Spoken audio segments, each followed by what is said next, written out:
આનંદ કરવા વાળા ઝૂંપડામાં આનંદ કરે છે, પૈસા વાળા છે ને બંગલા વાળા છે ને એ દુખી છે. ત્યાં આપણને એમ થાય સુખ ક્યાં લેવા જવું? સુખ એમ મળતું હોત ને.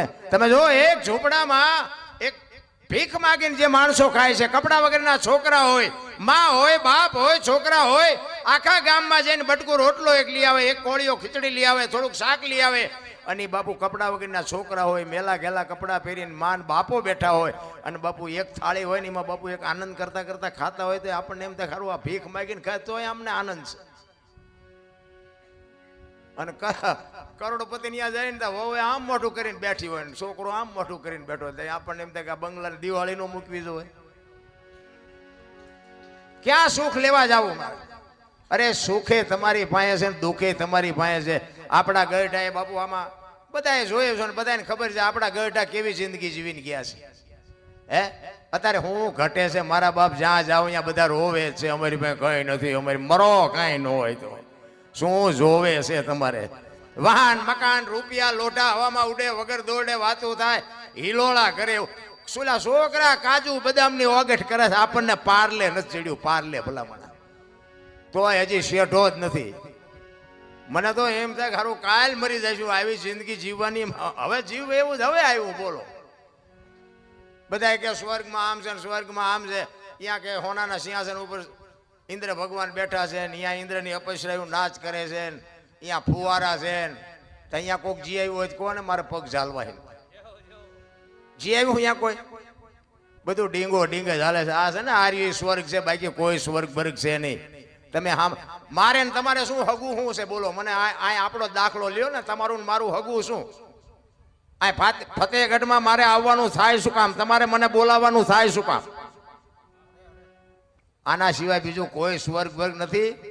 અને મેં 25 વર્ષ ખટારો હાંક્યો, આખી દુનિયા રખડીને બેઠો છું, કાંઈ રામ છે નહીં.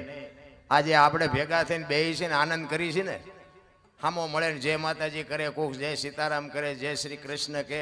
આ જિંદગી છે ને આ જ સ્વર્ગ છે, બાકી કાંઈ છે નહીં. રામ હરિના નામ સિવાય બાપુ ઉદ્ધાર નથી. એક ઘડી હાથી મેં પુણ્યા તુલસી સંગત સાધકી કટે કોટી અપરાધ.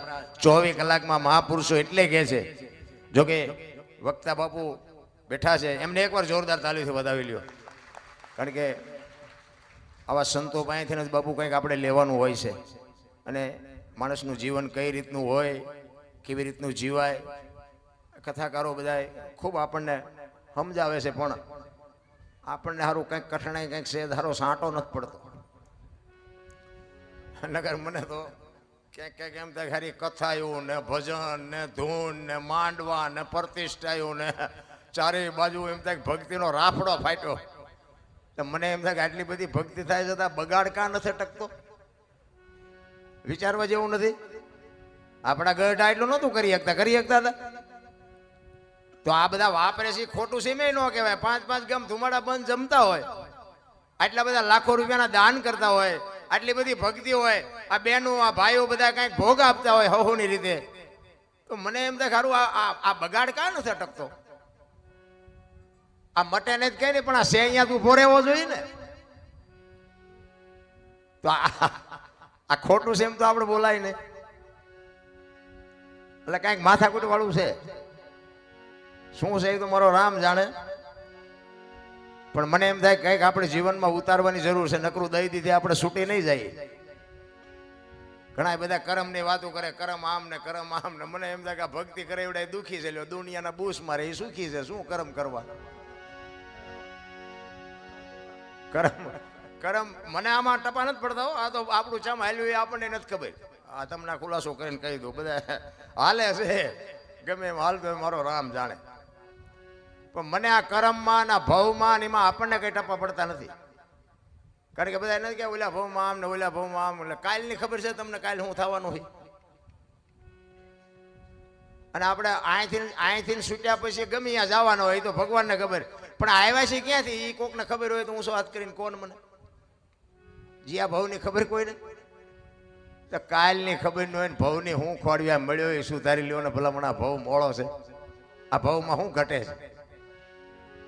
હા, આવી સપ્તાહ હાલતી હોય લ્યો, ખાવાનું મફત, ગાડલાય મફત, ચાય મફત, હુવાનું મફત, લ્યો કાંઈ જોતું જ નથી. સાતુડા આપણે કચ્છ કાઠિયાવાડ સૌરાષ્ટ્રમાં તમે જો 10 કિલોમીટર નો હાલો ને હરિહર હરિહર ગમે એટલા દી રહ્યો ને ગમે એટલું ખાવ ને ગમે એટલું પડ્યા રહ્યો. બોલો હિલોળા નથી તો હજી આપણને મગજમાં વાત જ નથી બેહતી ભજન શું છે યાર. અરે અટપટી વાત છે. અને આ છે ને સદગુરુ સિવાય બાપુ સમજાય નહીં, સાધુ સિવાય સમજાય નહીં, સંત સિવાય બાપુ આ બુદ્ધિનો વિષય નથી. આ પૈસા વાળાના છોકરા છે ને શહેરમાં તો હારા અમને ગાંડા જ ગણે છે લ્યો. શહેરમાં અમને કોઈ સાંભળવા જ રાજી નથી. એકચ્યુઅલી આવું કાંઈ હોય જ નહીં. સાલા ખોટા ઉજાગરા કરે મરી જાઓ. એકચ્યુઅલી ના દીકરાઓ, આ દીકરાઓ મારા તમારે આમાં તો આવવું જ પડશે. જીવ છે એ શિવમાંથી જુદો પડેલો ટુકડો છે અને જીવને શિવને એક કરવા માટે બાપુ જરૂર ભજન નહીં પડે. બુદ્ધિથી, પૈસાથી, વિજ્ઞાનથી જીવન શિવ એક ન થાય. લખવું હોય તો લખી લેજો. કોઈ જો કહેતું હોય પૈસા વાળા કેટલા વીઆઈ ગયા બાપુ કોઈ ઓળખે છે? આ નરસિંહ મહેતા ને જલારામ ને મીરાબાઈ ને પાનબાઈ ને ગંગા સતી ને આપણા કોઈના હગા થાય છે? શું કામ યાદ કરવા પડે છે? ને કે કરોડપતિના છોકરા કેટલાય વીઆઈ ગયા કોઈ નથી યાદ કરતું.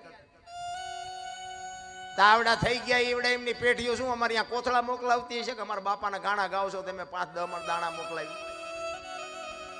પણ જિંદગી એવી કંઈક જીવીને ગયા છે બાપુ મારે ને તમારે બધાને યાદ કરવા પડે. એવા મહાપુરુષોની આ ધરતી છે. હું તો આખું હિન્દુસ્તાન રખડીને બેઠો છું મિત્રો. તમે જો દુનિયામાં આંટો મારો, દુનિયા જોવા જેવી છે, બાકી વાતમાં કાંઈ છે નહીં.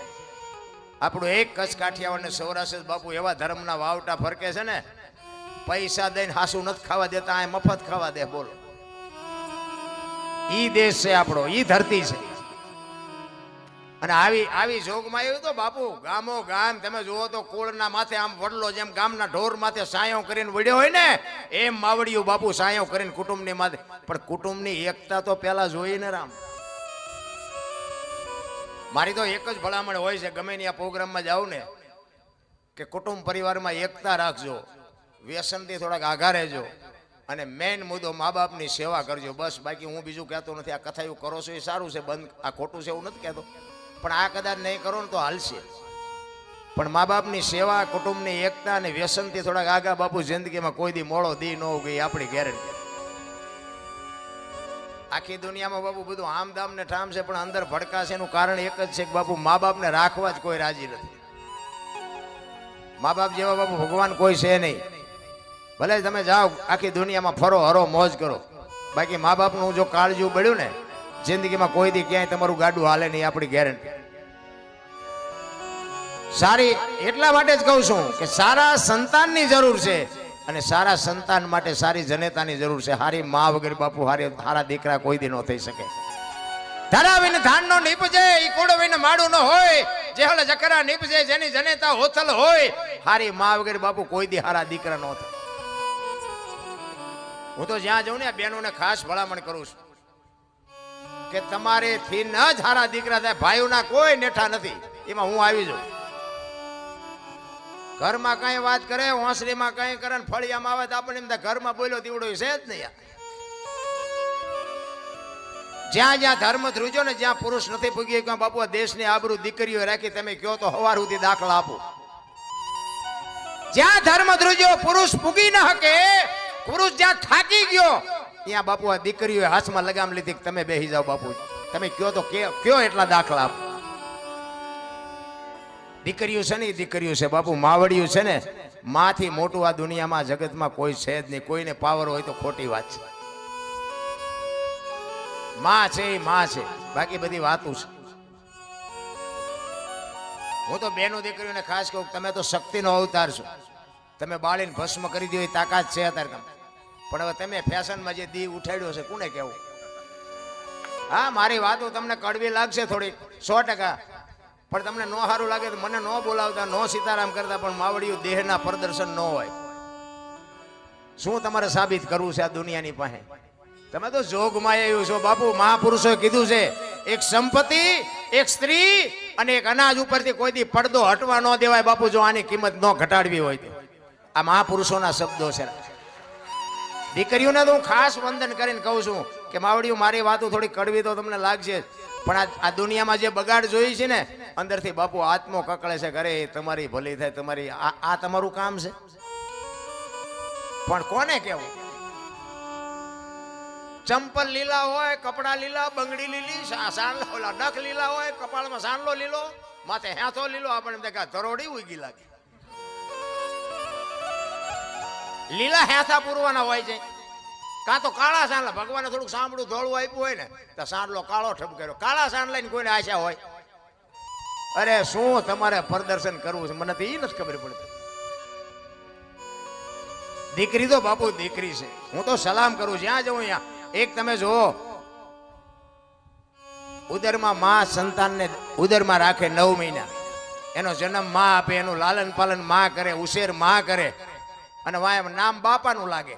કેવડું માનું સમર્પણ કેવડું છે. માનો એમ કે મારો ભોગ છે એટલો તમારો નથી, એ માં ન કે, પણ માએ સમર્પણ કરી દીધું કે આ દીકરા જો કપાતર પાકે ને તો કોક એમ કે કોનો છે, ફલાણી માનો છે એમ કે છે ને, તો મારા ખોળી આમ જીવ નહીં રહે, એની વાય બાપાનું રાખો. માનસ જો કેવડો બાપો ત્યાગ કહેવાય, કેવડો માનું સમર્પણ કહેવાય. અને હારા હારા છે ને એની વાય માનું લાગે. તમને ન ખબર હોય તો કહું, હનુમાનજી કોનો? અંજનીનો. કર્ણ કોનો? કુંતીનો. ભીષ્મ કોનો? ગંગાનો. શિવાજી કોનો? જીજાબાઈનો. ગાંધીજી કોનો? પુતળીબાઈનો. હારા હારા માના, બગડેલા બાપાના. માં છે તો બાપુ માં છે. અને માને એક છત્રપતિ શિવાજી મહારાજ જીજાબાઈના ઉદરમાં હતો ને, તેથી માં ભગવતીને ખબર નહોતી કે મારા પેટમાં દીકરો છે. પણ એને એટલી ખબર હતી કે જો ભગવાન મને કદાચ દીકરો આપે ને તો આ દુશ્મન મને મારી નાખશે. એટલે બાપુ પ્રસૂતિની વેદના ઉપડ્યા પછી ઈ બાઈ ઘોડા ઉપર ચડી ગઈ.